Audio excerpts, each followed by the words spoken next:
ప్రేమ కలిగిన మా ప్రభువా, మీ పరిశుద్ధ నామానికి స్తుతులు, స్తోత్రాలు, వందనాలు. ఉదయకాల సమయంలో నీ పాద సంధికి వస్తూ ఉంటున్నాం.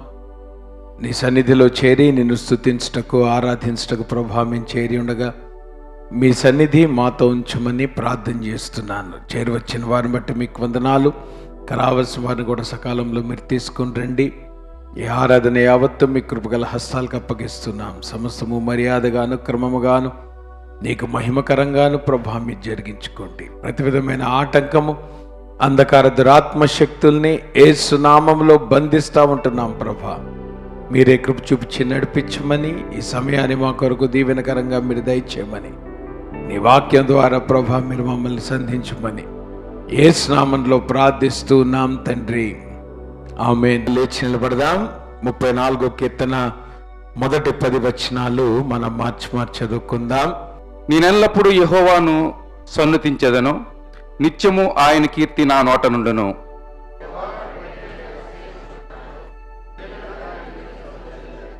నాతో కూడి యెహోవాను గణపరచుడి, మనము ఏకముగా కూడి ఆయన నామమును గొప్ప చేయదము.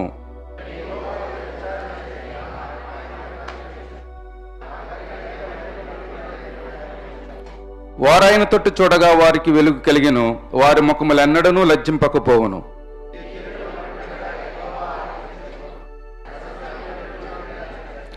యెహోవా యందు భయభక్తి గల వారి చుట్టూ ఆయన దూత కావలి ఉండి వారిని రక్షించును.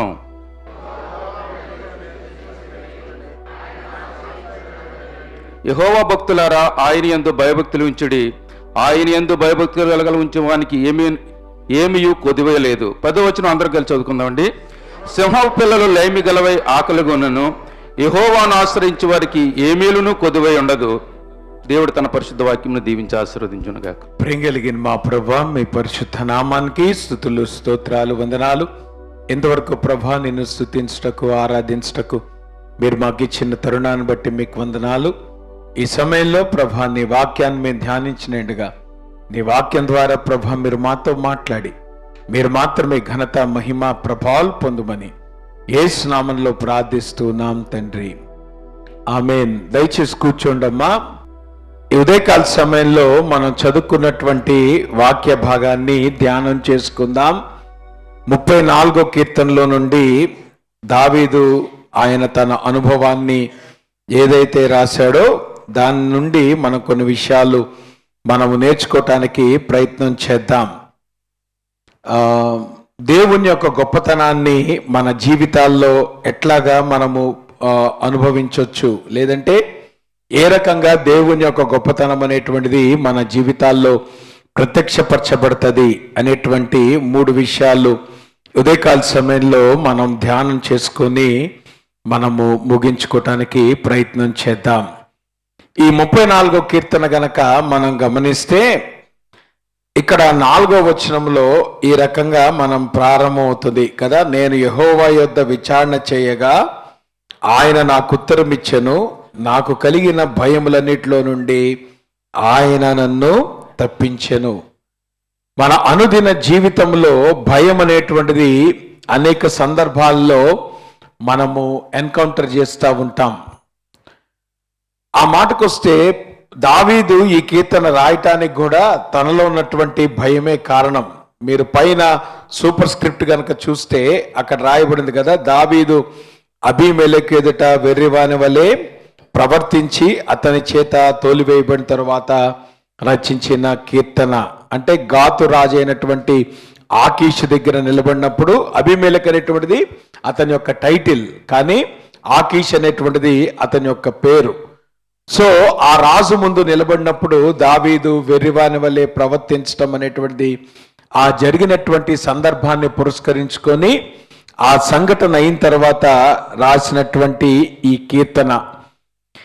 ఈ కీర్తన గనక మనం గమనిస్తే మనకి భయం అనేటువంటిది ఏ రకంగా మన జీవితాల్లో సంభవిస్తుందో మనము జాగ్రత్తగా ఆలోచించడానికి ప్రయత్నం చేద్దాం.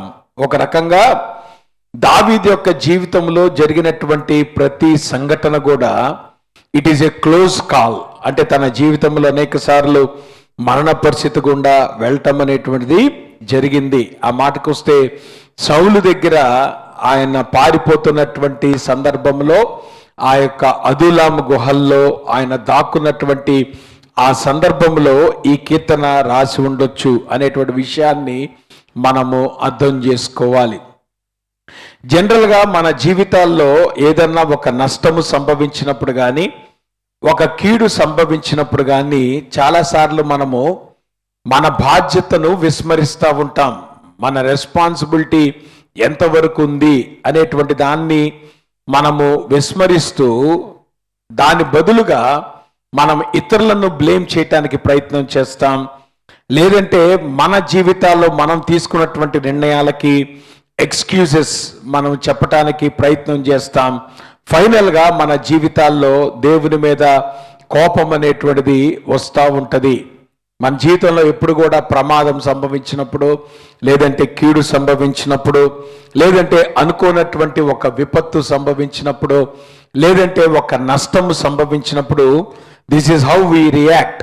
చాలాసార్లు మన జీవితంలో ఒక నష్టం సంభవించినప్పుడు 90% of the time we don't take the responsibility కదా. మనము మన బాధ్యత ఉందేమో అనేటువంటి విషయాన్ని ఆలోచించాం. దాని స్థానంలో ఇదిగో నాకు ఈ ప్రాబ్లం రావటానికి కారణం నా ఎదుటివారు, లేదంటే నా పొరుగువారు, లేదంటే నా బంధువులు, లేదంటే నా ఇంటివారు. So who are you blaming? ఎవరిని బ్లేమ్ చేస్తున్నావు? నీ నష్టానికి నువ్వే కారకుడు, నీ సమస్యకు నువ్వే కారకుడు, నీ సమస్యకు ఎవరు కారణం కాదు. So don't try to minimise your responsibility. మన జీవితాల్లో అనుకోని విషయం సంభవించినప్పుడు ఆ రెస్పాన్సిబిలిటీ తీసుకోవటం అనేటువంటిది సంభవించాలి. అంతేగాని don't try to blame others. ఇతరులను నిందించడానికో, లేదంటే ఇదిగో నేను ఈ ఫలానా పరిస్థితిలో నేను చేయవలసి వచ్చింది కానీ అనేటువంటి ఒక ఎక్స్క్యూజ్ చెప్పటానికి, ఫైనల్గా వీటన్నిటిని బట్టి ఇదిగో దేవుడు నా జీవితంలో నేను అనుకున్నది చేయలేదు కాబట్టి దేవుని మీద కోపం తెచ్చుకోవటం అనేటువంటిది మన జీవితాల్లో చాలా సర్వసాధారణంగా జరిగిపోతూ ఉంటుంది. కానీ దావీదు యొక్క జీవితంలో విపత్తు వచ్చినప్పుడు ఆయన ఎట్లా ప్రతిస్పందించాడు అనేటువంటిదే మనము ఉదయకాల సమయంలో ఈ ఫస్ట్ పాయింట్లో మనం ధ్యానం చేసుకోవడానికి ప్రయత్నం చేద్దాం. అయితే ప్రతి సమస్యకు కూడా ఒక నేపథ్యం ఉంటుంది. జనరల్గా ప్రాబ్లమ్స్ అనేటువంటివి ఎప్పుడు కూడా ఓవర్ నైట్ జరగదు. నేను అంటాను, ప్రాబ్లం ఎప్పుడు ఓవర్ నైట్ రాదు, పతనం ఎప్పుడు కూడా ఓవర్ నైట్ రాదు. It takes some time. అంటే మనం గతంలో తీసుకున్నటువంటి కొన్ని సిరీస్ ఆఫ్ డెసిషన్స్ ఏదైతే ఉన్నాయో ఆ డెసిషన్స్ బట్టే మనం విపత్తులో చిక్కుకుంటాం. కాకపోతే మనం ఎప్పుడు అలర్ట్ అవుతామంటే విపత్తు వచ్చిన తర్వాత అలర్ట్ అవుతాం. మనం సమస్య వచ్చిన తర్వాత మనం కంగారు పడతాం. కానీ ఆ సమస్య అనేటువంటిది ఓవర్ నైట్ రాలా. నీకు గతంలో నీవు తీసుకున్నటువంటి కొన్ని నిర్ణయాలకి ఈరోజు నువ్వు అనుభవిస్తున్నటువంటి సమస్య కారణం. ఆ సంగతి మీకు అర్థమవుతుందా? కానీ ఒకవేళ గనక ఆ సిరీస్ ఆఫ్ డెసిషన్స్ కనుక నువ్వు జాగ్రత్తగా తీసుకొని ఉంటే బహుశా ఈరోజు నువ్వు ఎదుర్కొంటున్నటువంటి సమస్య నీకు ఉండకపోవును. కానీ ఈరోజు నీకు సమస్య ఎందుకు వచ్చిందంటే గతంలో నువ్వు తీసుకున్నటువంటి నిర్ణయాలు. ఆ నిర్ణయాలు కనుక నువ్వు జాగ్రత్త తీసుకుంటే story should have been different. కానీ జనరల్గా మనం ఎప్పుడు కళ్ళు తెరుస్తాం, ఆ సిరీస్ ఆఫ్ డెసిషన్స్ మనం చాలా తేలిగ్గా తీసేసుకుంటాం. నిర్ణయాలు చాలా తేలిక తీసేసుకుంటాం. ఆ నిర్ణయాల యొక్క పర్యవసానాలు మనం అర్థం చేసుకోకుండానే, నిర్ణయాలకి పర్యవసానాలు ఉన్నాయనేటువంటి సత్యం మనం తెలుసుకోకుండానే నిర్ణయాలు చాలా తేలిక తీసేసుకుంటాం. Be careful when you're taking a decision, because always decisions have consequences. మనం ఎప్పుడు అలర్ట్ అవుతాం తెలుసా? మనం ఎప్పుడు కంగారు పడతాం తెలుసా? ఆ నిర్ణయానికి ఎప్పుడైతే ఆ ప్రతిఫలం అనేటువంటిది మన జీవితాల్లో వస్తుందో అప్పుడు కానీ మన కళ్ళు తెరుచుకో. కానీ అప్పటికే జరగాల్సినటువంటి నష్టం జరిగిపోయింది. అప్పటికే నువ్వు ఒక నిర్ణయం కాదు, 2 నిర్ణయాలు కాదు, కొన్ని సిరీస్ ఆఫ్ డెసిషన్స్ తీసుకున్నావు. ఆ డెసిషన్స్ బట్టే ఈరోజు నీ జీవితంలో నువ్వు ప్రాబ్లం ఎదుర్కొంటున్నావు అనేటువంటి వాస్తవాన్ని మనం అర్థం చేసుకోవాలి. ఎందుకంటే దావీదు పిచ్చివాన్లా నటించడం అనేటువంటిది దేని బట్టి సంభవించిందంటే there are some series of decisions that David took. నా మాట మీకు అర్థమవుతుందా? దీనిలో మొట్టమొదటి కనుక మనం గమనిస్తే, ఎప్పుడైతే మన జీవితాల్లో ఒక సమస్య వచ్చినప్పుడు మనం ఇన్స్టింక్టివ్గా మనము రియాక్ట్ అవుతాం. దాని విషయంలో మనం ప్రార్థన చేయం, దాని విషయంలో మనం దేవుని దగ్గరికి వెళ్ళాం, లేదంటే దాని విషయంలో మనం దేవుని యొక్క కౌన్సిల్ తీసుకోవటం కంటే కూడా మన జ్ఞానాన్ని ఉపయోగించి, మన అనుభవాన్ని ఉపయోగించి చాలాసార్లు చాలా ఇన్స్టింక్టివ్గా మనము రియాక్ట్ అవుతూ ఉంటాం. అటువంటి ఇన్స్టింక్టివ్ రియాక్షన్స్ ఏదైతే ఉన్నాయో అవి తరువాత పెద్ద సమస్యలకు దారి తీస్తాయి. జాగ్రత్త వినండి. నేనంటాను, ఈ దావీదు జీవితంలో ఆ సంఘటన జరగటానికి నేపథ్యం ఎక్కడ ప్రారంభమైందో తెలుసా? మొదటి సమూయేలు గ్రంథం 20వ అధ్యాయంలో ప్రారంభమైంది. అక్కడ ఏమని రాయబడిందమ్మా? వాడు వెళ్ళిపోయిన వెంటనే దావీదు దక్షిణపు దిక్కు నుండి బయటకు వచ్చి 3 మార్లు సాష్టాంగ నమస్కారం చేసిన తర్వాత వారు ఒకరినొకరు ముద్దు పెట్టుకొనుచు ఏడ్చుచుండిరి. ఇలాగుండగా దావీదు మరింత బిగ్గరగా ఏడ్చెను. మా జాత వినండి, ఎవరి సంగతి ఇక్కడ చెప్తున్నాడు? దావీదు యోనతాను మధ్యలో జరిగినటువంటి చివరి ఎన్కౌంటర్. వీళ్ళిద్దరు ముందే అనుకుంటారు, ఇదిగో ఈ రకంగా బాణం వేస్తాను, ఈ రకమైనటువంటి అవుట్కమ్ వస్తే నువ్వు ఇక్కడ ఉండొచ్చు, లేదు ఈ రకమైనటువంటి అవుట్కమ్ గనక వస్తే నువ్వు పారిపోవటానికి సిద్ధంగా ఉండు అని వాళ్ళలో వాళ్ళు అనుకుంటారు. సో దాన్ని బట్టి వాళ్ళు ఆ రోజు బాణం వేసినప్పుడు ఏదైతే అవుట్కమ్ వచ్చిందో ఇప్పుడు అర్థమైపోయింది. ఏమర్థమైపోయింది? పారిపోవాల్సినటువంటి అవసరత వచ్చిందని. పారిపోవటానికి ముందు ఏం జరిగింది చెప్పండి? దావీదు మరింత బిగ్గరగా ఏడ్చెను. అమ్మ జాగ్రత్త వినండి. నీ జీవితంలో ఏడుపు సాధారణం, కానీ ఎక్కువ ఏడుపు వస్తుందంటే అది డిప్రెషన్ అని అర్థం చేసుకో. నువ్వు ఏడవలసిన దానికంటే ఎక్కువ ఏడుస్తున్నావంటే అది డిప్రెషన్. ఆ మాట మీకు అర్థమవుతుందా? ఇక్కడ అందుకని ఏం రాయబడింది? దావీదు బిగ్గరగా ఏడ్చెను అంటే దాని అర్థం ఏంటి? దావీదు డిప్రెషన్లోకి వెళ్ళాడు. దేని బట్టి డిప్రెషన్లోకి వెళ్ళాడు? సౌలు చంపేస్తాడేమో అనేటువంటి భయం చేత డిప్రెషన్లోకి వెళ్ళాడు. జాగ్రత్త వినండి. సౌలు థ్రెటన్ చేశాడు, ఇదిగో దావీదుని చంపటానికి ప్రయత్నం చేశాడు. మరి అటువంటప్పుడు దావీదు చేయాల్సిన పని ఏంటి? దేవుని చిత్తానికి అనుకున్నాడా? ఎవడు డిప్రెస్ అవ్వమన్నాడు? ఎవడు బిగ్గరగా ఆడమన్నాడు? బిగ్గరగా ఇచ్చి ఎవడు పరిగెత్తమన్నాడు? అంటే అర్థం ఏంటి? దావీదు దేవుని చిత్తంలో అడుగులేశాడా, లేదంటే ఇన్స్టింక్టివ్ గా రియాక్ట్ అయ్యాడా ఫియర్కి? జాగ్రత్త వినండి. మన జీవితాల్లో భయం అనేటువంటిది వచ్చినప్పుడు when you react instinctively without consulting God, this is where you end up in your life. నీ జీవితంలో కూడా ఇట్లానే జరుగుతుంది పరిస్థితి. భయం వచ్చినప్పుడు నువ్వేం చేయాలి? ముందు దేవుని సన్నిధికి వెళ్ళి అడగాలి, ప్రభా ఈ సమస్య వచ్చింది, నన్ను ఏం చేయమంటావు? నేను ఎవడు ఇన్సెంట్ అయినా రియాక్ట్ అవ్వమన్నాడు? మీకు గుర్తుందా? ఏలియా కూడా చేసిన పని ఏంటి? పారిపోయాడు. ఎందుకు పారిపోయాడు? Because he was depressed. నేను ఒక్కడే మిగిలి ఉన్నాను. చూసారా? ఈ డైలాగులు మన నోట్లోండి వస్తున్నాయంటే మీ జీవితాల్లో డిప్రెషన్ అని అర్థం. నేను ఒక్కడే ఉన్నానండి, నాకెవ్వరూ లేరండి. ఈ భేద అరుపులు మీ జీవితంలో డిప్రెషన్ చూపిస్తున్నాయి. అరే మీరు ఒక్కళ్ళే ఉన్నారని ఎవరు చెప్పారు? ఇంతలావనా ఇక్కడికి వచ్చి మందిరానికి వచ్చినప్పుడేమో దేవా నాకు తోడుగొన్నాం పాటలు పాడతావే, మరి ఇంటికి వెళ్ళినప్పుడు ఆ బుద్ధి ఏమైపోయింది? నేను ఒక్కనే ఉన్నాను ఎందుకు అనుకుంటున్నావు?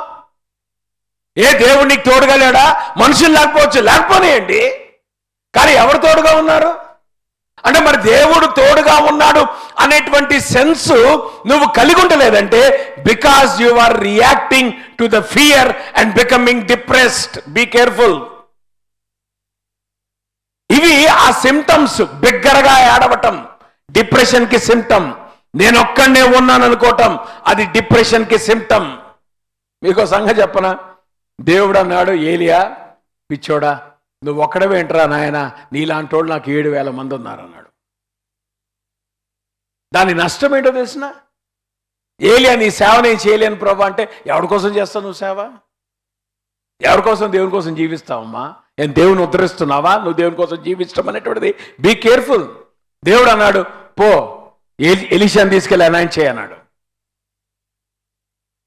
వెంటనే ఏలియాని దేవుడు పక్కన పెట్టేశాడు. When you can't live for God God will keep your side. దేవుడే మనం బతిమాలడమ్మా. దేవుడేమి మనల్ని ఏమంటాడు? వెంటాడడు.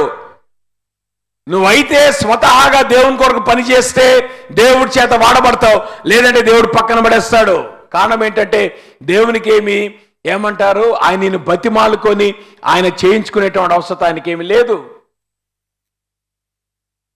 అందుకనే ఇక్కడ మీరు గమనిస్తే ఇవన్నీ కూడా దేని చూపిస్తా ఉన్నాయి? దావీదు చాలా ఇన్స్టంటేనియస్ గా రియాక్ట్ అవుతున్నాడు. ఎస్, సౌలు చంపాలనుకున్నాడు, అయితే ఏంటంట ఏం కొమ్మలు మునిగిపోతాయి, అక్కడేమో యెజబెల్ చంపుదామనుకుంది, అయితే ఏంటంట. అంటే దాని అర్థం ఏంటంటే మన జీవితాల్లో చాలా జాగ్రత్తగా ఉండాలి. These are the things where you react. ఎప్పుడైతే మనము ఆ ఫియర్కి, ప్రాబ్లంకి ఎప్పుడైతే మనము యాడ్వర్స్గా రియాక్ట్ అవుతామో దాని వెనకాల నువ్వు తీసుకునేటువంటి సిరీస్ ఆఫ్ డెసిషన్స్. మొట్టమొదటి దావీదు చేసినటువంటి పొరపాటు ఏంటో తెలుసా? దేవుని యొద్ద విచారణ చేయకుండా తాను పారిపోవటానికి నిష్క్రమించాడు. అది దావీదు చేసినటువంటి మొట్టమొదటి తప్పు. నేను అంటాను, తప్పులు ఎప్పుడు ఒకటే ఉండవు, 4-5 తప్పులు చేస్తావు ఒక తప్పు జరగకముందు. నా మాట మీకు అర్థమవుతుందా? ఒక తప్పుతో ఎప్పుడు నీ జీవితం ఏమీ అదాన స్థితిలో పడిపోదు. ఎప్పుడు కూడా 3-4 తప్పులు నువ్వు ఒకదాని తర్వాత ఏదైతే చేసుకుంటూ వెళ్తున్నావో చివరికి అది నీ జీవితం అదాన స్థితిలో పడిపోద్ది. అందుకని ఒక డెసిషన్తో ఏమి రియాక్షన్స్ వచ్చేవు. సో ఫస్ట్ డెసిషన్ ఏంటి? He decided to run against God's will. దేవుని చిత్తం కనుక్కోలేదు, దేవుని ఉద్దేశం కనుక్కోలేదు. ప్రభా ఈ సమస్య వచ్చింది, నన్నేం చేయమంటావు అని అడగలేదు. దానికంటే తన యొక్క భయానికి ఇన్స్టంటేనియస్గా లేదంటే ఇన్స్టింక్టివ్గా తనలో ఉన్నటువంటి ఆలోచనలు బట్టి ఆ డిప్రెషన్లో నుండి దావీదు రియాక్ట్ అయ్యాడు. దాని తర్వాత మీరు గమనించండి, ఏం రాయబడింది? రాజు పని వేగిరంగా జరగవలని ఎరిగి నా ఖడ్గమునైనను ఆయుధములైనను నేను తేలేదు. దావీదు తిన్నగా పరిగెత్తి ఆయన యాజకుని దగ్గరికి వెళ్ళాడు. యాజకుని దగ్గరికి వెళ్ళినప్పుడు అడుగుతున్నాడు, నీ దగ్గర ఏమైనా ఆయుధాలు ఉన్నాయా అని అడుగుతున్నాడు. అమ్మ జాగ్రత్త వినండి, చర్చికి వెళ్ళి ఎవడన్నా గన్ను అడుగుతాడా? మాట్లాడరే. చర్చిలో గన్స్ ఉంటాయి ఎక్కడన్నా? నువ్వు పాస్టర్ గారి దగ్గరికి వెళ్ళి కత్తుందా పాస్టర్ గారు అంటే ఏం చేయాలా? అంటే చూడండి, దావీదు అట్లా సెన్స్ కోల్పోతున్నాడు. ఇక్కడ అబద్ధం ఆడుతున్నాడు. నేను అనుకుంటాను మన జీవితాలు అసలు అబద్ధాన్ని మనం చాలా తేలిగ్గా తీసుకుంటాం కదా. అసలు అబద్ధాన్ని మనం కేర్ చేయం. ఎన్ని అబద్ధాలు ఆడతామో, నోరు తెరిస్తే అబద్ధం. జాగ్రత్త, నువ్వు అబద్ధం ఆడిన ప్రతిసారి నీ జీవితానికి చెడు తెచ్చుకుంటున్నావు. జాగ్రత్త. సమస్య వస్తుంది కదా అని నువ్వు అబద్ధం ఆడితే నేనంటాను నువ్వు సమస్యను పెద్ద చేసుకుంటున్నావు. కారణం ఏంటంటే అబద్ధం అనేటువంటిది కూడా సమస్యే. అబద్ధం అనేటువంటి సొల్యూషన్ కాదమ్మా. చాలాసార్లు మన జీవితాలు ఎట్లా తయారవుతామంటే అబద్ధాలు చాలా తేలిక ఆడేస్తాం. ఎందుకు అబద్ధాలు ఆడుతున్నావు అంటే అబద్ధాలు నీ సమస్యకు సొల్యూషన్ అనుకుంటున్నావు. కాదు, నువ్వు అబద్ధాలు ఆడే కొద్దీ నువ్వు సమస్యను జటిలం చేసుకుంటున్నావు. Don't think that you are escaping the problem by speaking lies. In fact, you are creating more problems by speaking lies. అబద్ధాలతో జాగ్రత్త. దేవుడు బహుగా అసహించుకునేది అబద్ధాలని. కానీ ఇక్కడ ఏం చేశాడు దావీదు? అబద్ధం ఆడాడు. ఏమన్నాడు? నేను రాజుగారి మిషన్ మీద నేను బయటకు వచ్చానన్నాడు. ఏమండి, రాజుగారి మిషన్ మీద బయటకు వచ్చాడా? భయం వేసి పరిగెత్తుకొచ్చాడా? ఆ మాట మీకు అర్థమవుతుందా? అంటే ఇది అబద్ధమా కాదా? ఈ అబద్ధం అనేటువంటిది ఎవరికి చెడు తీసుకొచ్చిందో తెలుసా? 80 మంది యాజకులు చచ్చిపోయారు ఆ రోజున. దావీదు యొక్క అబద్ధము ఎక్కడికి దారి తీసింది? 80 మంది యాజకుల్ని సౌలు చంపిపడేశాడు. కారణం ఏంటి? వాళ్ళు దావీదుకి హెల్ప్ చేశారనేటువంటి నెపంతో. మరి ఆ రకంగా 80 మంది యాజకులు చచ్చిపోతే వాళ్ళ రక్తం దావీదు మీద ఉండదా? జాగ్రత్త, ఏం నిర్ణయాలు తీసుకుంటున్నావు? Be careful about your decisions. నీ డెసిషన్స్ బట్టి నీ కుటుంబాలు కూలిపోతుందమ్మా. నీ డెసిషన్ బట్టి నీ సంసారం కూలిపోతుంది. నువ్వు కూలడమే కాదా, నీతో పాటు 10 మందిని కూలుస్తున్నావు. అది ఇంకా పెద్ద పాపం. నేనంటాను, పాపం ఎప్పుడు ఒక్కడితో పోదమ్మా. పాపం ఎప్పుడు కూడా కుటుంబం అంతటినీ నాశనం చేస్తుంది. నువ్వు ఒక్కడవే అబద్ధం ఆడొచ్చు, కానీ నువ్వు ఒక్కడ ఆడినటువంటి అబద్ధం నీ కుటుంబాన్ని అంతని కూలుస్తుంది. జాగ్రత్త. డోంట్ థింక్ నువ్వు చేసేటువంటి తప్పు నీతోనే పోద్దు అనుకోమాక. నువ్వు చేసేటువంటి తప్పు నీ చుట్టూతున్న వారిని కూడా చంపేస్తుంది. Be careful. ఆటలాడమాక. దేవునితో ఆటలు కాదు ఇది. ఏం జరిగింది? వెళ్ళి అబద్ధం ఆడాడు. మీరు వెనక్కి చూసుకోండి అమ్మా, మీ సమస్యలకు కారణం మీరు ఆడిన అబద్ధాలేగా. అబద్ధాలాడి పెళ్లిళ్ళు చేస్తారు, అబద్ధాలాడి ఉద్యోగాలు సంపాదిస్తారు, అబద్ధాలాడి స్నేహాలు చేస్తారు. చివరికి ఎక్కడ దారితీస్తుంది అది?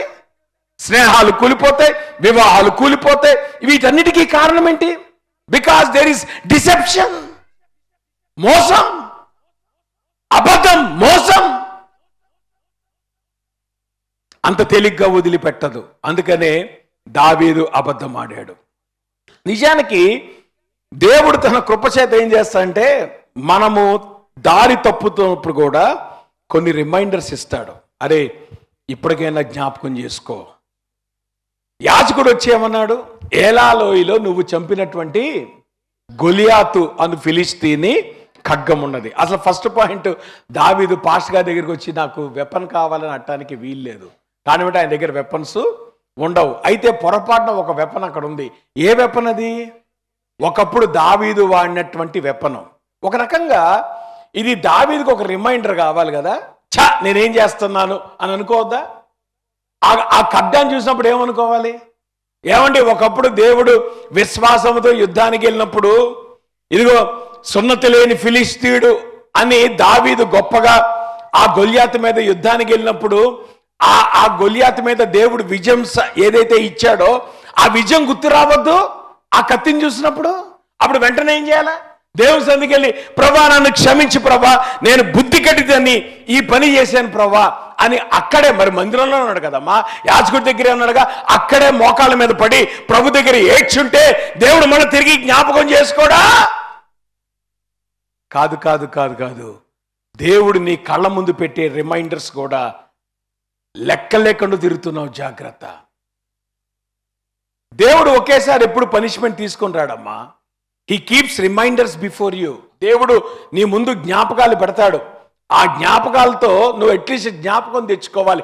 ఆ కత్తి చూసినప్పుడు నువ్వేం చేయాలా? ప్రభా నువ్వు గతంలో ఇదిగో నాకు ఇంత గొప్ప విజయాన్ని ఇచ్చావు, ఇదిగో ప్రభా నేను అనవసరంగా నేను ఇన్స్టింక్టివ్గా రియాక్ట్ అయ్యి నేను భయపడి పారిపోతున్నాను ప్రభా, నన్ను క్షమించి ప్రభా అని అక్కడే ప్రార్థన చేస్తుంటే దావీదు పిచ్చోళ్ళ నటించాల్సినటువంటి కర్మ పట్టేది కాదు కదమ్మా.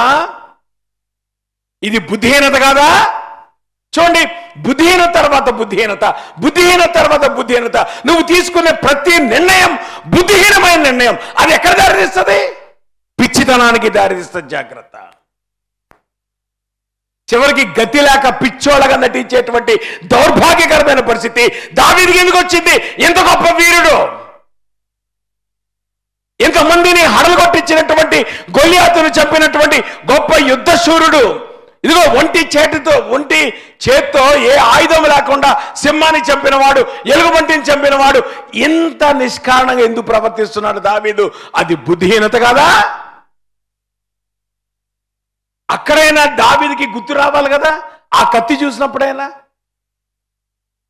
దావీదుకి గుర్తుకు రాలేదు, ఇంకా అట్లానే ప్రవర్తిస్తున్నాడు. చూడండి, ఆ ముందుకు వెళ్ళిన తర్వాత మనం గమనిస్తే చూడండి, అంతటా దావీదు సౌలునకు భయపడినందున ఆ ఉదయంనే లేచి పారిపోయి గాతి రాజు అయినటువంటి ఆకీష్నతుకు వచ్చాను. సో ఇప్పుడు జాతీయండి, భయం అనేటువంటిది దావీదుని వెంటాడుతూ ఉంది. ఇంకా భయం అయితే ఎప్పుడు వస్తుందో నేను అంటాను, when fear comes in to your life you lose rationality. ఆలోచించే మనసు పోద్ది నీకు. దేవుడు నీకు బుర్రనిచ్చాడు, మైండ్ ఇచ్చాడు ఆలోచించడానికే. కానీ ప్రాబ్లం ఏంటి తెలుసా? ఎప్పుడైతే మన జీవితాల్లో భయం అనేటువంటిది వస్తుందో ఆలోచించే కెపాసిటీ పోతుంది, రేషనాలిటీ పోతుంది.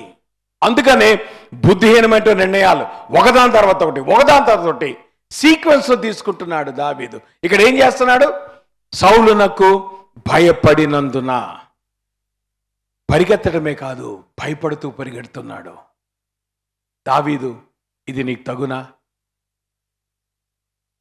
అసలు దేవుడు నీకు ఇచ్చిన స్కిల్స్ ఏంటి? దేవునికి ఇచ్చినటువంటి ఎబిలిటీస్ ఏంటి, ఎటువంటి విజయాలు నువ్వు పొందుకున్నావు గతంలో. మరి అంతకంటే పెద్ద సమస్య ఇది. ఏమ్మా, గొలియాతు కంటే పెద్ద సమస్య వచ్చిన దావీదుకి.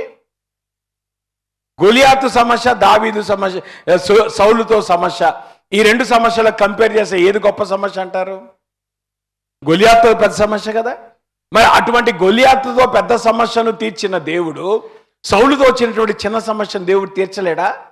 మరి ఆ రోజున దేవుని మీద ఆధారపడి గొలియాతు మీద నువ్వు యుద్ధానికి వెళ్ళితివే, మరి ఈ రోజు ఆ దేవుని మీద ఆధారం ఏమైపోయింది? ఎందుకు దేవుని కన్సల్ట్ చేయలేకపోయావు? ఎందుకు దేవుని నువ్వు ట్రస్ట్ చేయలేకపోయావు? మరి పెద్ద సమస్యలో దేవుడిని విడిపించినప్పుడు ఈ సమస్యలో దేవుడు విడిపించడా?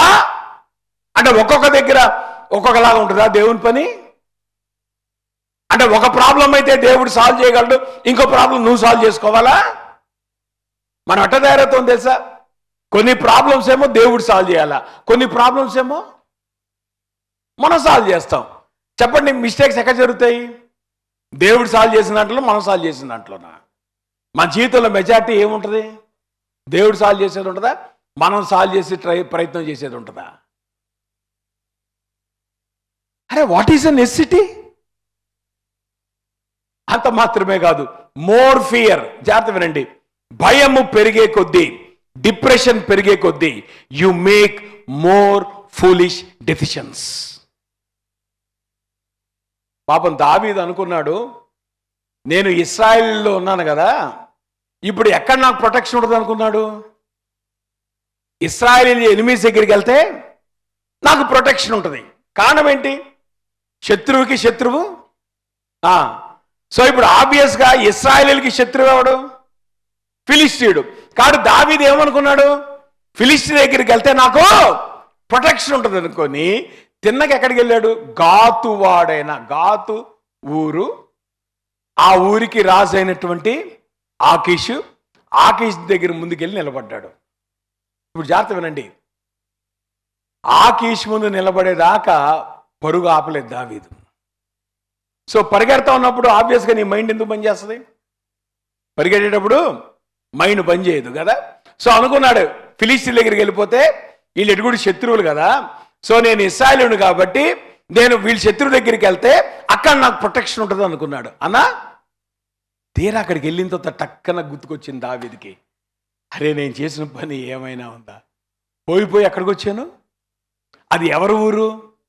చూడండి, జాతీయనండి, గొలియాతు ఊరికి వచ్చి గొలియాతు చంపిన కత్తితో పట్టుకొని ఆ రాజు ముందు నిలబడి నన్ను ప్రొటెక్ట్ చేయంటే ఏమంటాడు? అసలు ఏమన్నా అర్థం ఉందా నీకు? ఏమన్నా బుర్ర ఉందా నీకు? అవునా కదా? కానీ ఇవేవి దావీదు ఆలోచించలా. ఎందుకు? ఫియర్ అనేటువంటిది తన రేషనాలిటీని తీసేసేసింది. ఎప్పుడైతే తన రేషనాలిటీ పోయిందో, ఇన్స్టింక్టివ్గా ఎప్పుడైతే దావీదు రియాక్ట్ అవుతున్నాడో, బుర్ర లేకుండా నిర్ణయాలు తీసుకుంటున్నాడు. జాగ్రత్త. దేవుడు మనకు బుర్ర ఇచ్చాడమ్మా, దేవుడు మనకి వాక్యం ఇచ్చాడు. ఈ రెండు ఉపయోగించుకొని నిర్ణయాలు తీసుకోండి, అంతేగాని బుద్ధిహీనంగా నిర్ణయాలు తీసుకోవద్దు. Be careful. అప్పుడు దావీదుకి ఒక్కసారిగా మైండ్లోకి వచ్చింది. ఎప్పుడు? But it is too late. ఇప్పుడు ఆల్రెడీ ఎక్కడికి వచ్చాడు? రాజుగారి దగ్గరికి వచ్చాడు. ఆల్రెడీ ఎక్కడికి వచ్చాడు? ఆయన ముందు నిలబడ్డాడు. ఆయన చేతుల్లో ఏముంది? గొలియాతును చంపిన కత్తి. ఇది ఏ ఊరు? గొలియాతు ఊరు. శత్రువు యొక్క నట్టింట్లోకి వచ్చి అది ఎట్లాగుంటుంది? శత్రువుని వెక్కిరించినట్టు ఉంటుంది. అప్పుడు వెంటనే దావీదు ఏం చేశాడు? చూడండి, దావీదు వారి ఎదుట తన చర్య మార్చుకొని వెర్రివాని వలె నటించుచు, ద్వారపు తలుపుల మీద గీతలు గీయుచు, ఉమ్మి తన గడ్డం మీదకి కారనిచ్చు ఉండెను. వారతని పట్టుకొని పోగా అతడు పిచ్చి చేష్టలు చేయిచు వచ్చిన. చూసారా, దావీదు పిచ్చివాని వలె నటిస్తున్నాడు. కారణం ఏంటంటే దావీదుకి ఏం చేయాలో అర్థం కాలే. How does he escape? ఇటువంటి పరిస్థితిని ఎట్లా ఎస్కేప్ చేయాలా? ఎట్లా తప్పించుకోవాలి? శత్రువు యొక్క ముంగిట్టున్నాడు. అమ్మా జాగ్రత్త వినండి, నీ పెదవుల మీదకు వచ్చినటువంటి అబద్ధం నీ చేతల్లో కూడా వస్తుంది. When there is lie on your lips, the same lie will come in to your actions. దావీదు ముందేం చేశాడు? పాస్టర్ గారి దగ్గర అబద్ధం ఆడాడు. ఏమని? రాజుగారు నన్ను స్పెషల్ మిషన్ మీద పంపించాడు. ఇప్పుడు ఏం చేస్తున్నాడు? అబద్ధాన్ని నటిస్తున్నాడు. నేను అంటాను, అబద్ధం ఆడటం ఒక ఎత్తు అయితే అబద్ధం నటించటం ఇంకొక ఎత్తు. నువ్వు ఎప్పుడైతే అబద్ధం ఆడతావో అబద్ధం నటించేటువంటి దుర్భరస్థితిలోకి వెళ్ళిపోతావు. జాగ్రత్త. దాని అర్థం ఏంటో తెలుసా? Not only what you speak, your words are not only lies, your life will become a big lie. నువ్వు జీవించే జీవితం అబద్ధమైపోద్ది. నువ్వు జీవించే జీవితం నటనైపోద్ది. అసలు నీ మాటల్లో యథార్థత ఉండదు, నీ జీవితంలో యథార్థత ఉండదు. కారణం ఏంటో తెలుసా? A lie on your lip will lead to lie in your life. అనుకోమాక అబద్ధం అనేటువంటిది కేవలం నీ నోట్లుండి వస్తుంది అనుకోమాక. చివరికి అబద్ధం అనేటువంటిది నీ జీవన శైలి అయిపోతుంది. నీదొక అబద్ధపు బ్రతుకవుతుంది. అది ఇంకా ప్రమాదం. సో యాజకుని ముందు ఏం చేశాడు దావీదు? అబద్ధం ఆడాడు. ఇప్పుడు రాజుగారి ముందు ఏం చేస్తున్నాడు? అబద్ధాన్ని నటిస్తున్నాడు. చూసారా ఎంత భయంకరమైన పరిస్థితిలోకి దావీదు వెళ్తున్నాడు? ఏమండి, ఇంత గొప్ప దేవుని చేత అభిషేకించబడినటువంటి వాడు, దేవుని హృదయానుసారుడు, అద్భుతమైనటువంటి కీర్తనలు రాసినటువంటి వాడు, ఇటువంటి దుస్థితిలోకి దావీదు ఎందుకు వచ్చాడు? నేను అంటున్నాను, జాగ్రత్త వినండి. దావీదే ఇటువంటి దుస్థితిలో ఉంటే మనము చాలా ఈజీగా ఈ దుస్థితిలోకి వస్తాం. అవునంటారా కాదంటారా? మరి దావీదు లాంటి విశ్వాస వీరుడే. నేను అనుకుంటున్నాను, దావీదు యొక్క బయోడేటాలో ఉన్న విషయాలు మన బయోడేటాలో ఏమీ లేవు. దావీదు యొక్క బయోడేటాలో ఉన్నటువంటి విక్టరీస్ మన బయోడేటాలో లేవు. మరి ఇటువంటి గొప్ప బయోడేటా కలిగినటువంటి దావీదు ఈ రకంగా ఫెయిల్ అయితే మరి మన పరిస్థితి ఏంటో ఎంత తేలిగ్గా తీసుకుంటామో కదా మనం. జాగ్రత్త. David's life is a warning. దావీదు జీవితాన్ని దేవుడు వార్నింగ్గా పెడతా ఉన్నాడు. అందుకే దీనికి సొల్యూషన్ ఏంటి? మన జీవితాల్లో భయం వచ్చినప్పుడు, మన జీవితాల్లో వరీ వచ్చినప్పుడు, యాంగ్జైటీ వచ్చినప్పుడు ఏం చేయాలా? ఫిలిప్పీలకు రాసిన పత్రిక చూడండి, ఏముంది అక్కడ? దేనిని గూర్చి చింతింపకుడి, కానీ ప్రతి విషయంలోనూ ప్రార్థనా విజ్ఞాపముల చేత కృతజ్ఞతాపూర్వకముగా మీ విన్నపములు దేవునికి తెలియచేయండి. జాగ్రత్త వినండి. మన జీవితాల్లో భయం వచ్చినప్పుడు నువ్వు చేయాల్సినటువంటి మొట్టమొదటి పని ఏంటే? ప్రార్థన చేయి. నిర్ణయాలు తీసుకోమాక, ఇన్స్టింక్టివ్గా రియాక్ట్ అవ్వమాక. ఇవి తర్వాత నీ చేటుని పెంచుతాయి కానీ, నీ సమస్యను ఇంకా పెంచుతాయి కానీ నీ సమస్య ఇప్పుడు కూడా తగ్గిపోదు. దానికంటే కూడా whenever you feel anxious about anything in life, మన జీవితాల్లో భయం అనేటువంటి రకరకాలుగా వస్తుంది. ఉద్యోగాల భయం ఉండొచ్చు, వివాహాల్లో భయం ఉండొచ్చు, పిల్లల విషయాల్లో భయం ఉండొచ్చు, ప్రయాణ విషయాల్లో భయం ఉండొచ్చు. రకరకాలైనటువంటి భయాలు మన జీవితాల్లో సంభవించినప్పుడు మనం చేసిన మొట్టమొదటి పని ఏంటి? ప్రభు సన్నిధికి వెళ్ళు. నిన్ను ఏదైతే భయపెడుతుందో దాని విషయంలో ప్రార్థన చేయి. ఏమన్నాడు అక్కడ? ఎట్లా ప్రార్థన చేయాలా? కృతజ్ఞతాపూర్వకంగా మీ విన్నపములు దేవునికి తెలియచేయండి. దాని అర్థం ఏంటి? కృతజ్ఞత ఎప్పుడు తెలియజేస్తాం? మాట్లాడరే. కృతజ్ఞత ఎప్పుడు తెలియజేస్తాం? సమస్య పోయినప్పుడా, సమస్య పోకముందా? ఇప్పుడు పౌలు గారు ఏమంటున్నాడు? ప్రార్థనలోనే కృతజ్ఞత తెలియచేయడం అనేది ఎప్పుడు వస్తుంది? When you believe that God can give solution to your life. నీ జీవితంలో ఏదైతే భయం నిన్ను వెంటాడుతుందో ఆ భయమును దేవుడు తీసివేయగలడు అనేటువంటి విశ్వాసము నీ కలిగినటువంటి రోజున నీ ప్రార్థన కృతజ్ఞతతో నిండి ఉంటుంది. నేను అంటాను, విజ్ఞాపన చేయటం వేరు, కృతజ్ఞతతో విజ్ఞాపన చేయటం వేరు. మరి ఇప్పుడు ఏం చేయాలా? కృతజ్ఞత విజ్ఞాపన చేయటం అంటే trusting that God can do, then you pray. ఎప్పుడైతే నువ్వు దేవుని చిత్తాన్ని నువ్వు చేస్తున్నావో, దేవుడు ఆయన తన పనిని జరిగిస్తాడు, ఆయన పని జరిగిస్తాడు అనేటువంటి నమ్మకం నీకు ఎప్పుడైతే ఉంటుందో, కృతజ్ఞతతో నువ్వు ప్రార్థన చేస్తావు. దాని అర్థం ఏంటి తెలుసా?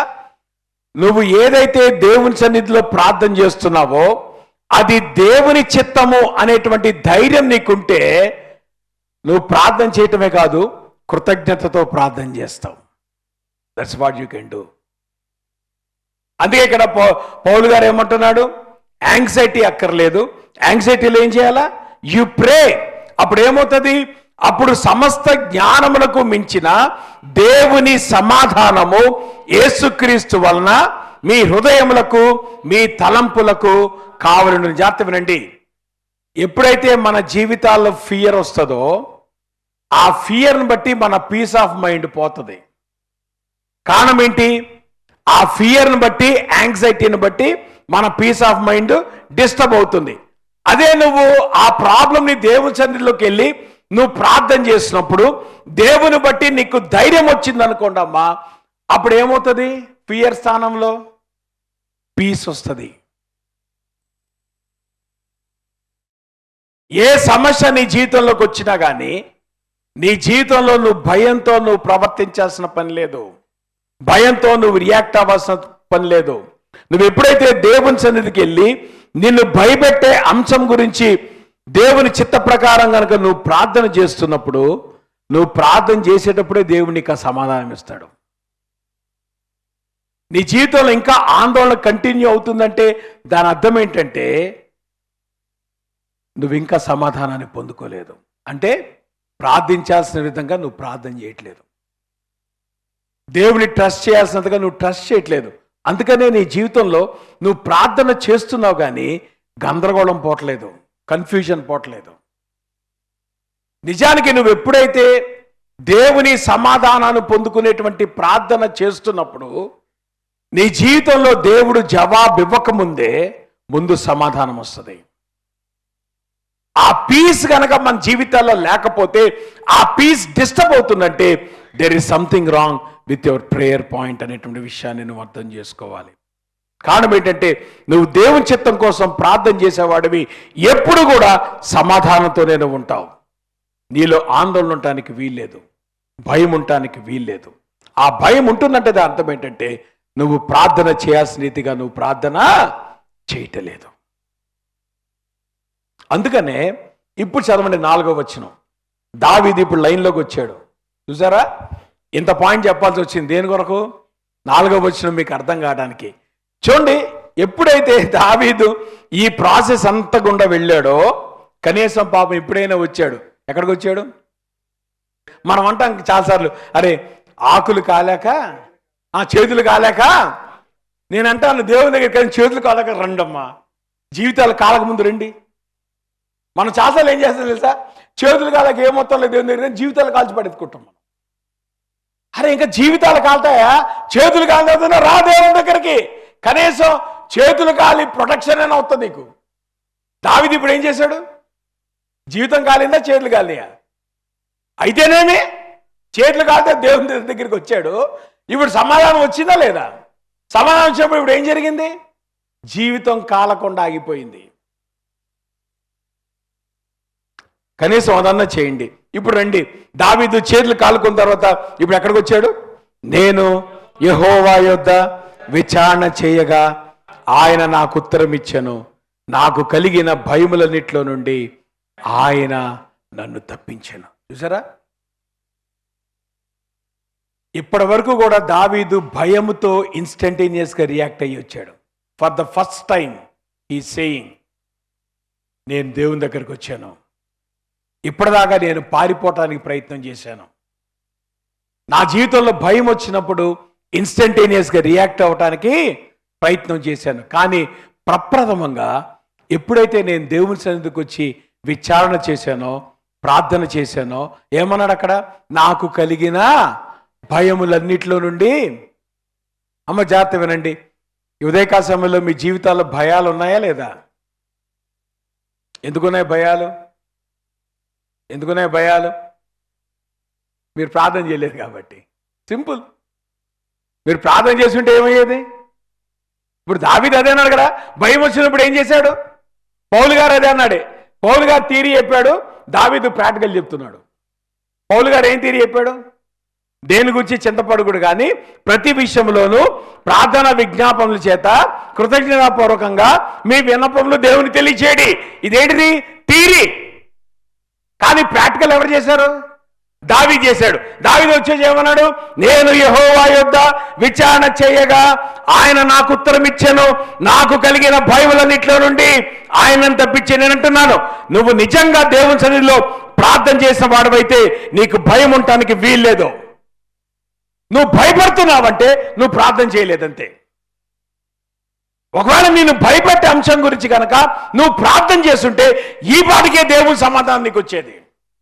అసలు నీ జీవితంలో గందరగోళం ఉండటానికి వీల్లేదు. గందరగోళం ఉందంటే నువ్వు ప్రార్థన చేయట్లేదు, అదొక్కటే లోపం. కాబట్టి ప్రార్థన చేయి. There is no other alternative. మన జీవితంలో అనేక సార్లు భయము కొలిపే సందర్భాల్లోకి మనం వెళ్తాం. అనేక సార్లు భయాన్ని మనం ఫేస్ చేస్తాం. కాబట్టి మనకి భయం వచ్చిన ప్రతిసారి stop reacting to the fear, but go to the presence of God and pray. నువ్వు ప్రార్థన చేసినప్పుడు దేవుడు నీ మనవి ఆలకిస్తాడు. దేవుడు ఆయన నీకు సమాధానం ఇస్తాడు. అప్పుడు నీ భయములన్నిట్లో నుండి నువ్వు విడుదల పొందుతావు. నేను అంటున్నాను, ఈ రోజు నన్ను జీవితంలో భయపడుతున్నావంటే నువ్వు ప్రార్థన చేయట్లేదు. అది నీ జీవితంలో కనపడుతున్న లోపం. దాన్ని సరి చేసుకో. ప్రభు సందుకు వచ్చి నువ్వు ప్రార్థన చేయి. నీ జీవితంలో భయం బదులు సమాధానము నిన్ను వెంటాడుతుంది. అందుకనే దావీదు ఎప్పుడైతే ప్రార్థన చేశాడో దేవుడు ఏం చేశాడో తెలుసా? తన చుట్టూతో ఉన్నటువంటి శత్రువుల నుండి దావీదును తప్పించాడు. తన హృదయములో ఉన్నటువంటి భయము నుండి దావీదును తప్పించాడు. God dealt with the foes or enemies around him, and God dealt with the fears inside David. దావీదు యొక్క జీవితంలో దేవుడు ఎప్పుడైతే భయాన్ని ఆయన డీల్ చేశాడో, దావీదు చుట్టూతో ఉన్న శత్రువుల్ని దేవుడు ఎప్పుడైతే డీల్ చేశాడో, దావీదు తన జీవితంలో సమాధానం పొందుకున్నాడు. గ్లెన్ టర్నర్ అని ఆయన ఒక మాట అంటాడు, worry is like a rocking chair. ఈ రోజుల్లో మనకు లేదు కానీ ఉయ్యాల కుర్చీలు ఉండే, గుర్తుందా? హాల్లో ఉయ్యాల కుర్చీలు వేసుకొని కూర్చునేటువంటి దినాలు. ఉయ్యాల కుర్చీతో ఉన్నటువంటి ప్రాబ్లం ఏంటంటే నువ్వు ఏదోటి చేస్తూ ఉంటావు. ఏం చేస్తున్నావు? ఊగుతున్నావు. కానీ ఒక అంగుళం కూడా ముందుకెళ్దాం. ఆ మాట మీకు అర్థమవుతుందా? మొత్తం నీకు ఫీలింగ్ ఉంటుంది. ఏంటది ఫీలింగు? ఊగుతున్న ఫీలింగు. కానీ అది ఒక స్టెప్ ఇంచు కూడా ముందుకెళ్దాం. అట్లానే మన జీవితాల్లో ఆందోళన అనేటువంటిది నువ్వు ఏదోటి చేస్తూ ఉంటావు, కానీ నీ జీవితం అంగుళం కూడా కదలదు. నువ్వు ఊరికే కూర్చొని భయంతో ఊగుతూ ఉంటావు అంతే. దాని మించి నువ్వు చేసేది ఏముండదు. అంగుళం కూడా నీ జీవితం కదలదు. నీ జీవితం అంగుళం ముందు కదలాలంటే ఇప్పుడు ఏం చేయాలా? నువ్వు దేవుని సన్నిధికి వెళ్ళు, ప్రార్థన చేయి. అప్పుడు మాత్రమే నీ జీవితం ముందుకెళ్తుంది. లారీ క్రాబ్ అని ఈయన కౌన్సిలింగ్ మీద చాలా అద్భుతమైన పుస్తకాలు రాశాడు. ఆయన ఒక మాట అంటాడు, we should not use God to solve our problems. జాగ్రత్త వినండి. ఏమంటాడు? చాలాసార్లు మనం దేవుని వాడుకుంటూ ఉంటాం. దేని కొరకు? సమస్యలు తీర్చడానికి. ఇప్పుడు అంటాడు, అది సర్వసాధారణంగా మనందరం చేసేదే. అంటే సమస్యలు వచ్చినప్పుడు దేవుని వాడుకుంటాం. దేవుని అడటం అనమాకండి, మీరు దేవుణ్ణి వాడుకుంటాం, ఫుల్గా వాడుకుంటాం. సమస్య తీరేదాకా వాడుకుంటాం. అందులో పెద్ద విశేషం ఏమీ లేదు. కానీ ఈయన అంటాడు, we should see our problems as an opportunity to find God.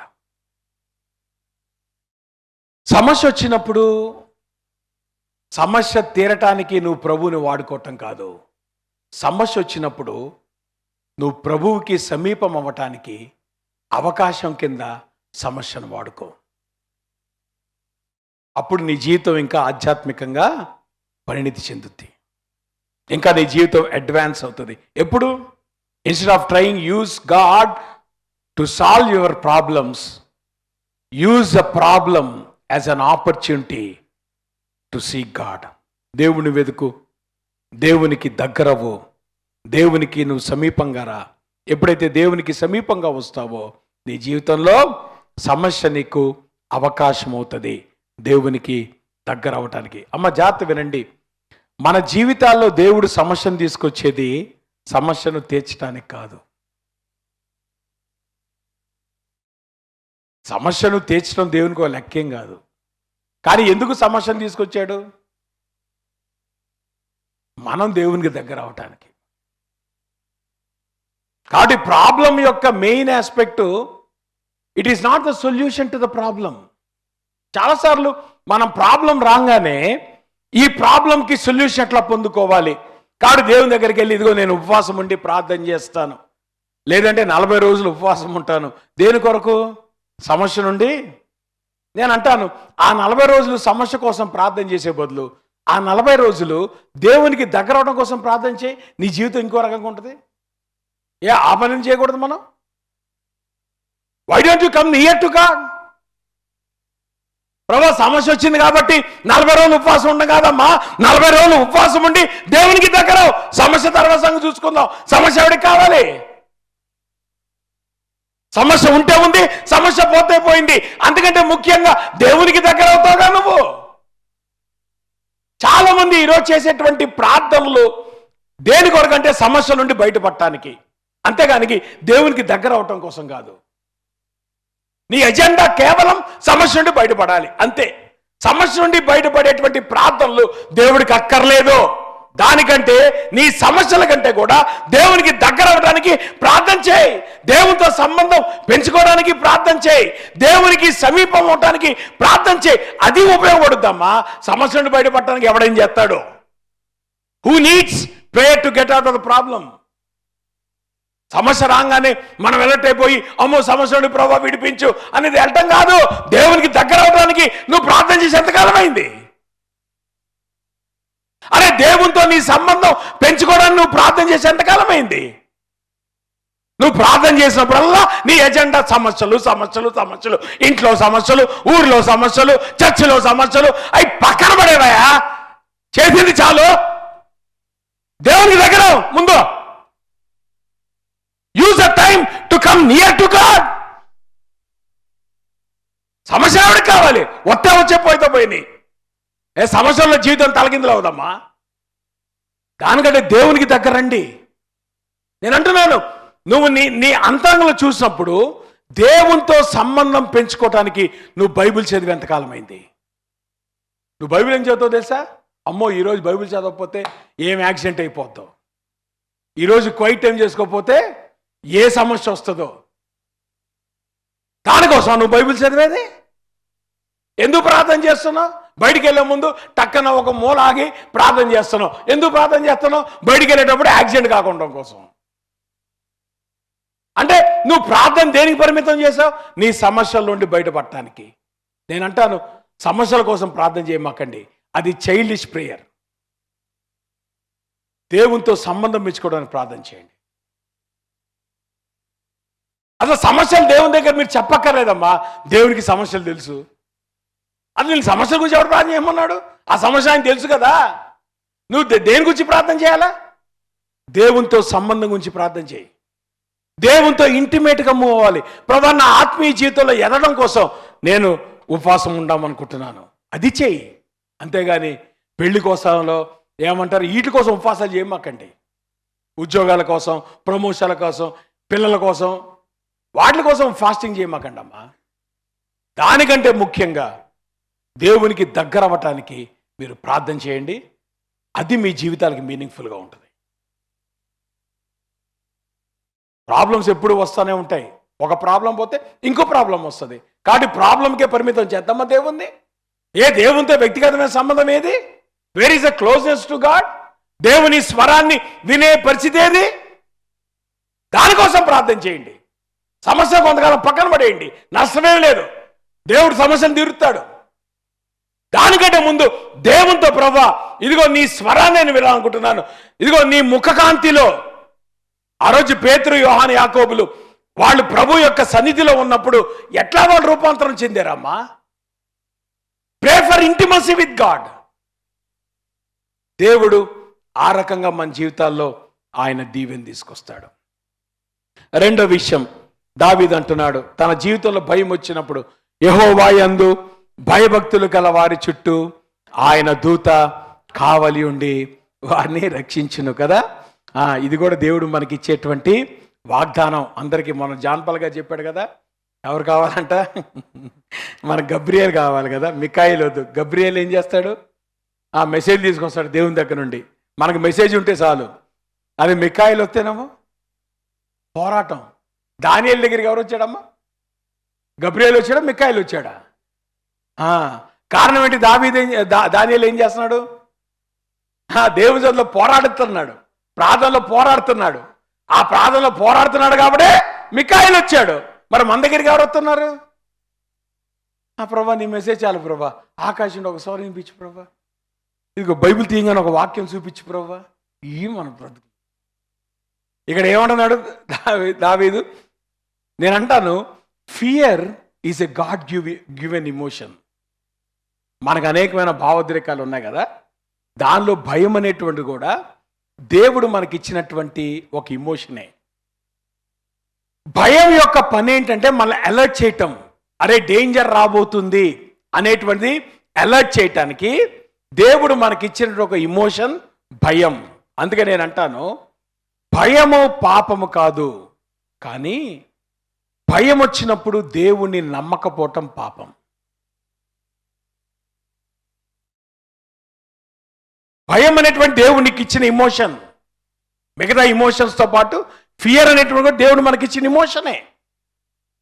కానీ ఆ ఇమోషన్ ఎప్పుడు మన జీవితంలో పాపం అవుతుందో తెలుసా? When you dwell on fear. భయం మీద మనం గడుపుతున్నప్పుడు. విన్స్టన్ చర్చిల్ ఒక చక్కటి మాట అంటాడు, fear is a reaction, courage is a decision. మన జీవితాల్లో భయం అనేటువంటిది మన జీవితంలో జరిగే పరిస్థితులకు మన ప్రతిస్పందన. కానీ ధైర్యం అనేటువంటిది నువ్వు తీసుకునేటువంటి నిర్ణయం. ధైర్యం అనేటువంటి నిర్ణయాల్లో ఉంటుంది. Your decisions make you courageous. నువ్వు తీసుకునేటువంటి నిర్ణయాలు, ఎవరికి భయపడకుండా, దేనికి భయపడకుండా, ఎవరి మాటకు నువ్వు తలంచకుండా నువ్వు తీసుకునేటువంటి నిర్ణయం, అది ధైర్యం అంటే. కొన్నిసార్లు మన జీవితాల్లో మనకు వచ్చేటువంటి భయాలు మనం చేసే తప్పులను బట్టే. నిజానికి దావీదు ప్రామిస్ ల్యాండ్ వదిలిపెట్టకుండా ఉండాల్సింది.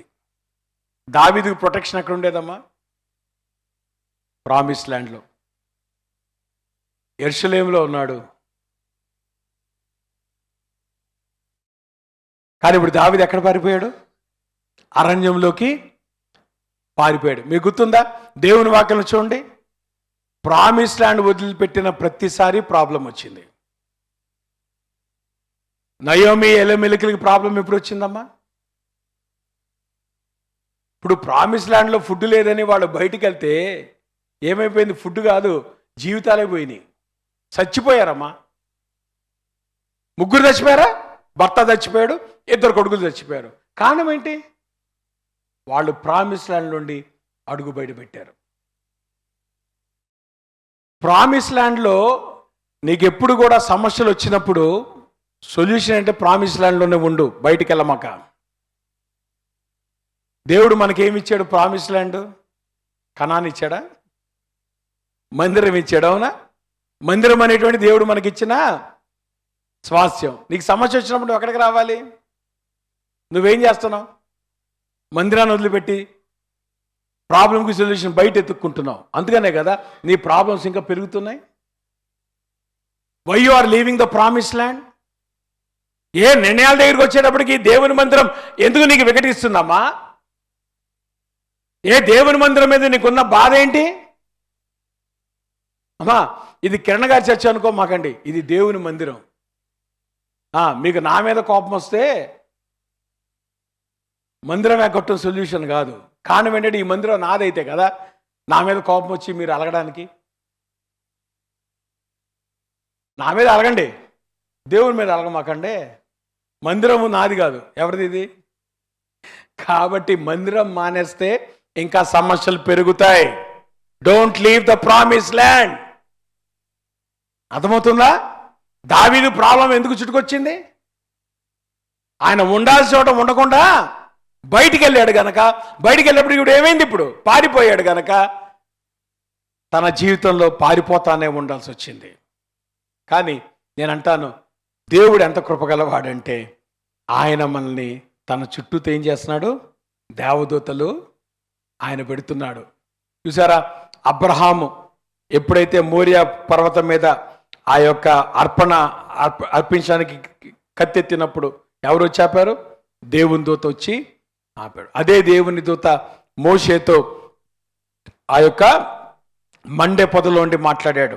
అదే దేవుని దూత గిద్యోనుతో మాట్లాడటం జరిగింది. అంత మాత్రమే కాదు, ఎలీషా యొక్క సర్వెంట్ వచ్చి కంగారు పడిపోతున్నాడు.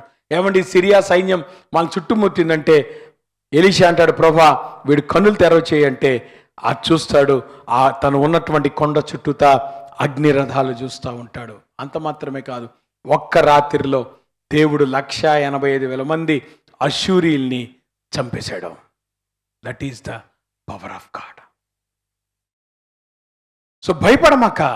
నీ జీవితంలో భయం వచ్చినప్పుడు గుర్తు చేసుకో, దేవుడు తన దూతను మన చుట్టూతా కావలించాడు. ఫైనల్గా అంటున్నాడు, యెహోవా ఉత్తముడని రుచి చూచి తెలుసుకోండి. జాగ్రత్త వినండి, టేస్ట్ అనేటువంటిది పర్సనల్ ఎక్స్పీరియన్స్ సంబంధించింది. సర్వసాధారణంగా మనం హోటల్కి వెళ్ళినప్పుడు ఏం చూస్తాం? హోటల్లో ఫస్ట్ ఏం చూస్తారమ్మా? మెనూ చూస్తారా? మెనూ చూస్తే మీ ఆకలి తీరిపోద్దా? మెనూ చూస్తే మీకు ఆకలి వేస్తుందా?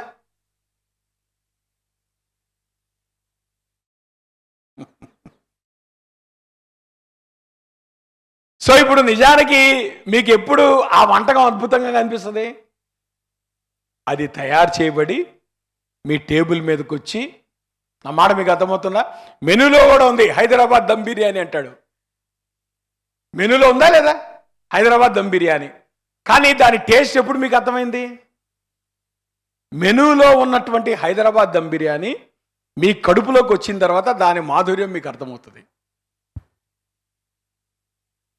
అంతేగాని మెనూ చూసి నువ్వు తృప్తి పడిపోయావు అనుకో. నేనంటాను, జాగ్రత్త వినండి, దేవుని వాక్యము మెనూ లాంటిది.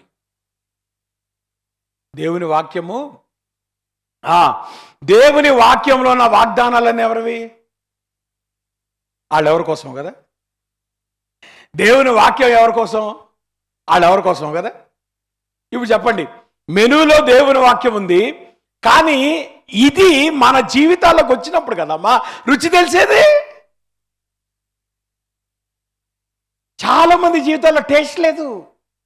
You are not tasting because you don't have experience with God. మనం చర్చికి వస్తున్నాం, చక్కగా వాక్యం వినేసి వెళ్ళిపోతున్నాం, కానీ ఆ వాక్యము మన అనుభవంలోకి రాకపోతే మాధుర్యం ఎక్కడి నుండి వస్తుంది? అందుకే చాలా మంది జీవితాల్లో రుచి లేదు,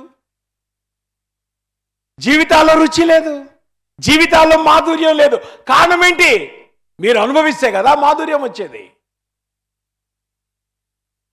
నేను అంటున్నాను, నువ్వు విన్నటువంటి దేవుని వాక్యం నీ జీవితంలో అనుభవంలోకి వస్తేనే దేవుని యొక్క గొప్పతనం ఏంటో నీకు అర్థమవుతుంది.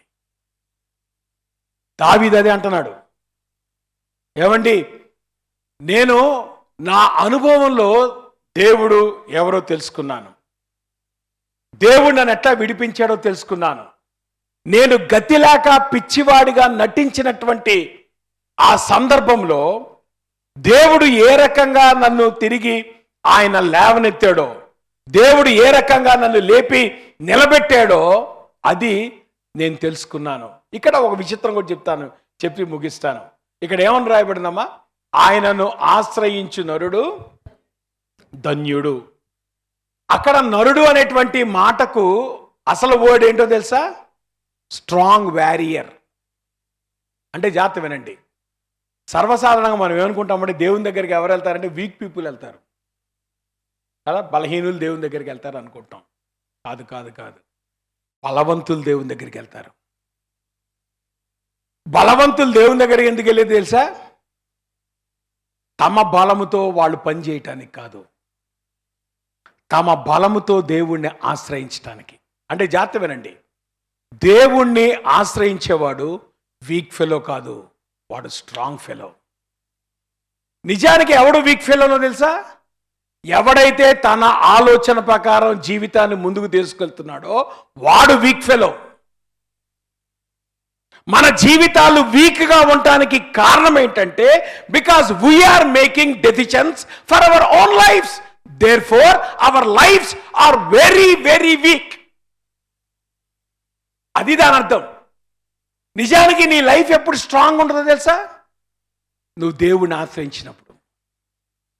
అంటే దేవుణ్ణి ఆశ్రయించడం అనేటువంటిది నీ వీక్నెస్ నుండి దేవుని దగ్గరికి వెళ్తాం కాదు, నీ స్ట్రెంగ్త్ నుండి నువ్వు దేవుని దగ్గరికి వెళ్తున్నావు. నీ స్ట్రెంగ్త్ నుండి దేవుని దగ్గర వెళ్తున్నప్పుడు చెప్పే విషయం ఏంటి తెలుసా? ప్రభా, నువ్వు నాకు ఇచ్చినటువంటి స్ట్రెంగ్త్ కాదు, నీ కృప మీద ఆధారపడి నేను నీ దగ్గరికి వస్తున్నాను అని ఎప్పుడైతే మనం దేవునికి తెలియచేస్తామో, that is where God strength will become your strength in life. కానీ దాని స్థానంలో ఎప్పుడైతే మనంతట మనము నిర్ణయాలు తీసుకుంటామో, మనంతట మనము కుటుంబాలు కట్టడానికి ప్రయత్నం చేస్తామో, మనంతట మనము వర్క్ ఏరియాస్ని కట్టడానికి ప్రయత్నం చేస్తామో, మనంతట మనము జీవితాన్ని కట్టడానికి ప్రయత్నం చేస్తున్నామో, ఇన్ఫ్యాక్ట్ ఇట్ ఈస్ వీక్. కారణం ఏంటంటే యెహోవాను ఆశ్రయించేవాడు హీజ్ ఎ స్ట్రాంగ్ ఫెలో. వాడి గతి లేక ప్రభు దగ్గరికి రాటలా, వాడు స్ట్రాంగ్ ఫెలో అయినప్పటికీ కూడా దేవుని సహాయం కొరకు ప్రభు దగ్గరికి వస్తున్నాడు. నిజానికి దేవుని సహాయం తీసుకున్నటువంటి వాడు బలహీనుడు. చాలాసార్లు మనం చెప్తా ఉంటాం, ఏమండి నేను ఎవరి మీద ఆధారపడినండి, నేను చాలా స్ట్రాంగ్. నో నో నో, దేవుని డెఫినిషన్లో నువ్వు చాలా వీక్. నువ్వు ఎప్పుడైతే దేవుని మీద ఆధారపడుతున్నావో అది నీ యొక్క స్ట్రెంగ్త్. అందుకనే ఇక్కడ అంటున్నాడు, ఆయనను ఆశ్రయించు నరుడు ధన్యుడు. నేను అంటున్నాను, దేవుని యొక్క గొప్పతనాన్ని నీ జీవితంలోకి నువ్వు అనుభవించాలి. మెనూలో ఉన్నటువంటి వాగ్దానము నీ కడుపులోకి వచ్చి అది అనుభవం అయినటువంటి రోజున దేవుని యొక్క గొప్పతనం ఏంటో నీకు అర్థమవుతుంది. దాని కొరకు పాటుపడు, దాని కొరకు ప్రయాసపడు. ప్రార్థన చేసుకుందాం. ఉదయకాల సమయంలో దేవుని వాక్యపు వెలుగులో మన జీవితాలు పరిశీలించుకుందాం.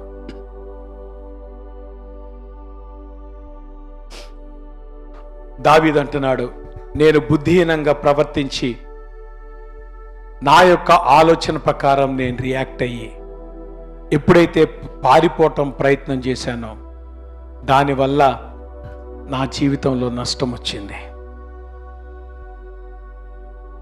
అయితే యెహోవా యొద్ద నేను విచారణ చేయగా ఆయన నాకు కలిగిన భయములన్నిట్లో నుండి నన్ను విడుదల కలగజేశాడు. నేను అంటున్నాను, ఉదయకాల సమయంలో నీ జీవితంలో భయం ఉందంటే నువ్వు సరిగ్గా ప్రార్థన చేయట్లేదని అర్థం. ఆ మాటకు వస్తే నీ సమస్యను పోగొట్టుకోవటం కోసం ప్రార్థన చేయటం కాదు, దేవునితో సన్నిహిత్యం కోసం ప్రార్థన చేస్తావా? అటువంటి ఆధ్యాత్మిక జీవితంలోకి మనం ఎదుగుదామా? అంత మాత్రమే కాదు, దేవుడిచ్చేటువంటి వాగ్దానం తన దూతను మన చుట్టూ కావలు ఉంచుతానంటున్నాడు. ఇటు గొప్ప వాగ్దానాన్ని మన జీవితాల్లో పొందుకుందామా? ఫైనల్గా దేవుని వాక్యాన్ని వినటం కాదు, ఆ విన్న దేవుని వాక్యం నీ అనుభవంలోకి రావాలి. దేవుని వాక్యం ఏదో అలవాటుగా నువ్వు చదవటం కాదు, ఆ చదివిన వాక్యం ఎప్పుడైతే నీ అనుభవంలోకి వస్తుందో అప్పుడు కానీ దేవుని యొక్క గొప్పతనం నీకు అర్థం కాదు.